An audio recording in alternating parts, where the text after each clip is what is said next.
ಬೆಳ್ಳಂಬೆಳಗ್ಗೆ Cubbon ಪಾರ್ಕ್ನಲ್ಲಿ ಮರ ಬಿದ್ದಿರುವಂತಹ ಘಟನೆ ನಡೆದಿದೆ. ಸದ್ಯ ನಾನೀಗ ಕಬ್ಬನ್ ಪಾರ್ಕ್ ಬಳಿ ಇದ್ದೀನಿ. ನೀವು ಗಮನಿಸ್ತಾ ಇರ್ಬೋದು ದೃಶ್ಯಗಳಲ್ಲಿ ಬಾಲಭವನದ ಎದುರುಗಡೆ ಇರುವಂತಹ ಒಂದು ಮರ ಇದು. ಅಂದ್ರೆ ರಸ್ತೆಗೆ ಅಡ್ಡಲಾಗಿ ಬಿದ್ದಿದೆ.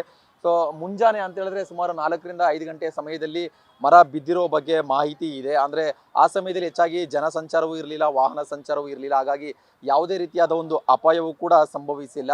ಅಂದ್ರೆ 6 ಗಂಟೆ ನಂತರವಷ್ಟೇ ಜನಗಳು ಲಾಲ್ಬಾಗ್ ಕಡೆ ಜಾಸ್ತಿ ಜನ ಬರ್ತಾ ಇರ್ತಾರೆ. ಆ ಒಂದು ಸಂದರ್ಭದಲ್ಲಿ ಏನಾದರೂ ಈ ಮರ ಬಿದ್ದಿದ್ರೆ ಖಂಡಿತವಾಗಿಯೂ ಒಂದು ರೀತಿಯಾಗಿ ಅಪಾಯ ಸಂಭವಿಸ್ತಾ ಇತ್ತು. ಸೊ ಹಾಗಾಗಿ ಅದೃಷ್ಟವಶಾತ್ ಯಾವುದೇ ರೀತಿಯಾದ ಒಂದು ಅಪಾಯ ಆಗಿಲ್ಲ. ಇನ್ನು ಆ ಟ್ರಾಫಿಕ್ ಪೊಲೀಸರಿಗೂ ಕೂಡ ಬೆಳಿಗ್ಗೆ ಈ ಘಟನೆ ಗೊತ್ತಾಗಿದೆ. ಸೊ ಗೊತ್ತಾದ ಕೂಡಲೇ ಅವರು ಬಿಬಿಎಂಪಿಯ ಅರಣ್ಯ ವಿಭಾಗಕ್ಕೆ ಮಾಹಿತಿಯನ್ನು ಕೂಡ ಕೊಟ್ಟಿದ್ದಾರೆ. ಈಗ ಸಿಬ್ಬಂದಿ ವರ್ಗದವರು ಕೂಡ ಸ್ಥಳಕ್ಕೆ ಬಂದು ಮರವನ್ನ ತೆರವುಗೊಳಿಸುವಂತಹ ಒಂದು ಕೆಲಸವನ್ನು ಕೂಡ ಮಾಡ್ತಾ ಇದ್ದಾರೆ. ಅಂತ ಹೇಳಿದ್ರೆ ಅಪಾಯದಲ್ಲಿದ್ದಂತಹ ಮರ ಏನು ರಸ್ತೆಗೆ ಅಡ್ಡಲಾಗಿ ಬಿದ್ದಿದೆ, ಆ ಕೊಂಬೆಗಳನ್ನ ತೆರವು ಮಾಡ್ತಾ ಇದೆ. ಜೊತೆಗೆ ಅಕ್ಕಪಕ್ಕದಲ್ಲೂ ಕೂಡ ಮತ್ತೆರಡು ಮರ ರಸ್ತೆಗೆ ಅಡ್ಡಲಾಗಿ ವಾಲಿದೆ. ಜೊತೆಗೆ ಅದು ಬೀಳುವಂತಹ ಒಂದು ಸಾಧ್ಯತೆ ಇದೆ. ಹಾಗಾಗಿ ಆ ಮರವನ್ನು ಕೂಡ ಒಂದು ಕೊಂಬೆಗಳನ್ನ ಕತ್ತರಿಸಬೇಕು, ತೆರವುಗೊಳಿಸಬೇಕು ಅಂತ ಕೇಳಿ ಈಗ ಬಿಬಿಎಂಪಿಯ ಸಿಬ್ಬಂದಿ ವರ್ಗದವರು ಕೂಡ ನಿರ್ಧಾರ ಮಾಡಿದ್ದಾರೆ.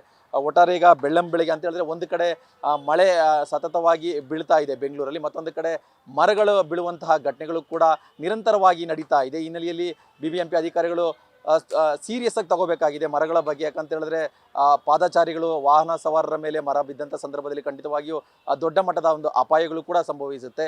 ಸೊ ಸದ್ಯ ಕಬ್ಬನ್ ಪಾರ್ಕ್ನಲ್ಲಿ ಒಂದು ಮರ ಬಿದ್ದಿದೆ, ಆದರೆ ಯಾವುದೇ ರೀತಿಯಾದ ಒಂದು ಪ್ರಾಣಾಪಾಯ ಸಂಭವಿಸಿಲ್ಲ. ಕ್ಯಾಮರಾ ಪರ್ಸನ್ ರೋಷನ್ ಜೊತೆ ಭರತ್ ಕೃಷ್ಣಪ್ಪ, ನ್ಯೂಸ್ ಫಸ್ಟ್, ಬೆಂಗಳೂರು.